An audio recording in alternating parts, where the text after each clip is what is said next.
dal leen ak jàmm ñu xëy taaxañ yéenekaay xëyndoo tàmbale ko Soleil yéenekaay ngir nag fexe rek ba dooleen mbay mi nag Macky Sall nag génne na mooy rëyam jàpp leen nag 3960 yoo xamante ni si jàpp leen nag ay unité motorisée lañu maanaam li nga xamante ni si moo di ay machine ngir jàppale mbay mi Macky Sall dal na koy dem 120 entrepôt coût du programme nag mu ngi toll si 85 milliards suñu koppar loolee nag la ko tax a jóg moo di fexe rek ba mbay mi nag mun a am doole bu baax a baax si réewum Sénégal wàllum teer ba nag coow la dal déggut ak jeex nag Sénégal nag moom teer bi à 100% Abdou Ndéné Sall moo ko dal dee wax nee na nag li Figaro wax nag amul leen loo xamante ni si ci kaw ba si suuf dëgg la nee na nag signé nañu sax déjà contrat bu bees boo xamante ni ak waa ñi nga xamante ni moo di SETER kon nag li nga xamante ni moo di coow li ko waral bu waral rek moo di teer bi le moom Sénégal moo ko dal dee moom dal dinaa jeexal coow li moom Abdou Ndéné Sall gannaaw bi nga xamante ni si ñoom ñu bëri jàppoon na ne nag li tubaab bi wax moo di dëgg Tribune yéene kaay dikkaat ci teer boobee nag ak déficit di teer Figaro nag jàpp leen nag Bougane Gueye Dany confirmé nag kërug tasukaay xibaar boobee nag nee na propriétaire teer Abdou Ndéné Sall nag weddi na ba mu set wecc li nga xamante ni moom la kàddu yooyu dal dee yëkkati jëmale ko nag si Figaro boobee nee na état bi dafay dépenser 100 milliards jëm ci teer bi nag ay dama ngi gagné lu nga xamante ni si moo di 15 milliards Bougane Gueye moo ni waxee nee na nag 50 millions yoo xamante ni si dañ ko paye nag à 2 DG intérimaire nag inexpérimenté maanaam ñoo xamante ni si seeni xam-xam nag màccwul dara ci mbir mi nag ñu bàyyi loolee di wax leneen moo di wàññu tekk loyer boobee l'observateur yéene kaay ci la xëy naka nag dernier revirement bi nga xamante ni si dal na am nee na état ba nag abandonné loi ba mu bëggoon a teg nee na premier ministre nag saisi na li nga xamante ni moo di conseil constitutionnel ngir rek ñu xool saafara si nga xamante ni si moo mun a am moom Amadou Ba ci yor moom la ñu xëyee leaderu Pastef nag ak cible d'attaque yi nga xamante ni si moom la dal dee am nag Amadou Ba nag daanaka la ñu xam ne rek moo di mooy kii bàyyale nag loolee nag ndax jàpp na ne képp ñi nga xamante ni ñu ngi tiré Sonko moo nekk ci gannaawam loolee nag yor moo ko xëy fësee nag nee na ab mission bu nébuleuse boo xamante ni si moom la ñu envoyé foofu ca Canada la ñu doon def yëpp nag xam nañ ni nag moom moo nekk ci ginnaaw ci jamono jooje moom ginnaaw bi nga xamante ni si dañoo wooy nag gàtt ñoom waa Pastef bu Ousmane Sonko Abdoulaye Dièye nag opposé nag la mu sa indi rek moo di zam-zam dal leen nag ci source a la ko dal dee waxee nag yeneen lu ñu wax war ak moo di gaajo mi nga xamante ni moo ngay régler ay comptam avec état bu Sénégal ubbil yéenekaay bi di quotidien gannaaw ba ñu ko reteree ci forum sur la paix et la sécurité Dakar moom nag xam ne nag ab forum la boo xamante ni daanaka nag lañ ci tax a dog daanaka yu bëri dañ ko si leen lajji nag Pastef en stand-by Sud Quotidien loolu la xëy participation au nom Ousmane Sonko ci procès Sweet Beauté ne nag si jamono ji nag Pastef nag mu ngi ni tekk tekkaaral Mame Mbaye Niang nag ak Ousmane Sonko le procès d'un lapsus nag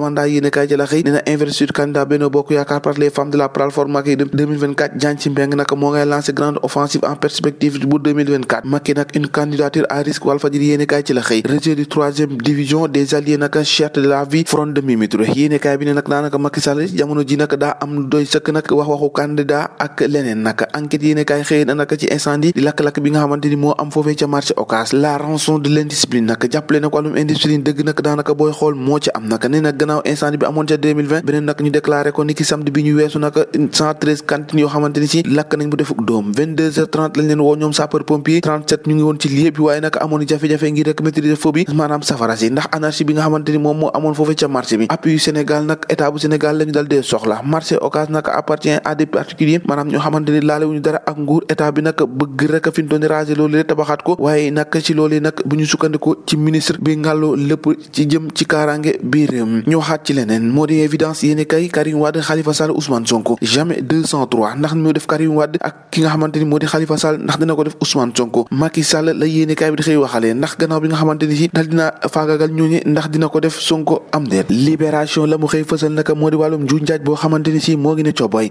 ay faux policiers yu ñu arrêté nag sa brigade de recherche bu Kër Massar jëf jooje moom ko def nag moo di ab indicateur bu police ak gendarmerie nag ñoom ñoo monté gang boobee nag ndax ñoom nag ñuy constitué woon ab auxiliaire police benn sapeur pompier bu ñu rajee benn commando libéré ak koo xamante ni si moo ngi woon ab agent de sécurité ñoom ñëpp nag si jamono ji ab usurpation de fonction déjà loolu leen doon toppee nee na mise en cause yi nag ñoom lañ doon ciblé rek moo di ay prostituées maanaam ñoo xamante dañ jaay seen bopp bu ñu leen identifié bu noppi à travers des annonces ñu doon def si réseaux sociaux bu ñu fay wàccee nag daal day jël lépp li nga xamante ni moom la ñu yore woon defoon nañ ko ca Kër Massar Mbaaw ak ca Maris waaye itam Sufoire jamono ji nag teg nañ leen loxo ñu ngi wéyal enquête bi xool seen mbir moomee naka lay mujj tey Sénégal saa yu ñu xëyee rek ak dossier yu bees ñoo ko déggandoo jaa ngeen jëf bu ëllëg ko dégg